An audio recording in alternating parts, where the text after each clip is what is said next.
میگویند دوران کودکی فقط یک بار می آید، خوب بازی کن.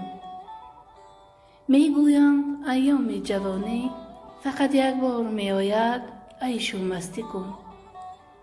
کاش بگویند که زندگی هم برای تو فقط یک بار داده می شود، پس خدا را راضی کن.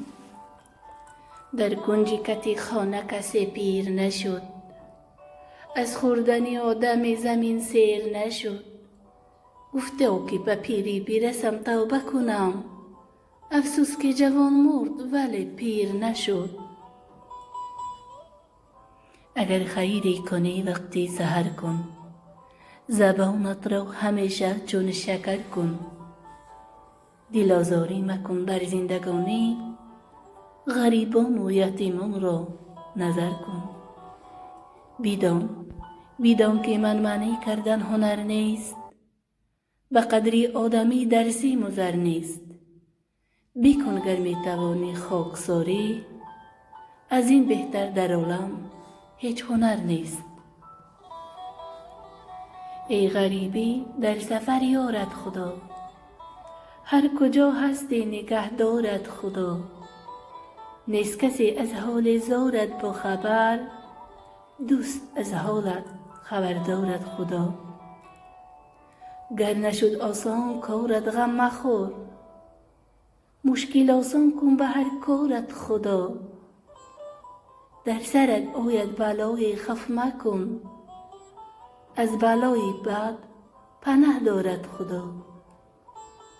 همچو یوسف چاه و زندانت کنند، از چه و زندان به تخت دارد خدا. چون شدی بیماری دردی بی دوا، مایوسی بیمار شفاکارت خدا.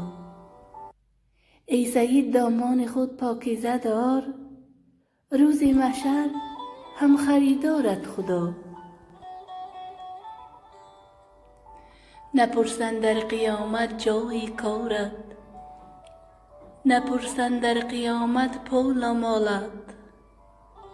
بپرسند از اول 5 وقت نمازت، بپرسند از همه خیر و زکاتت.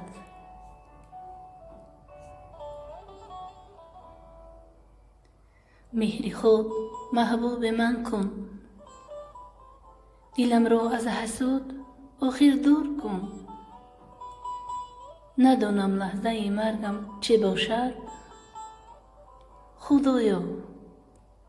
خدایا کلمه شهادت را نصیبم کن.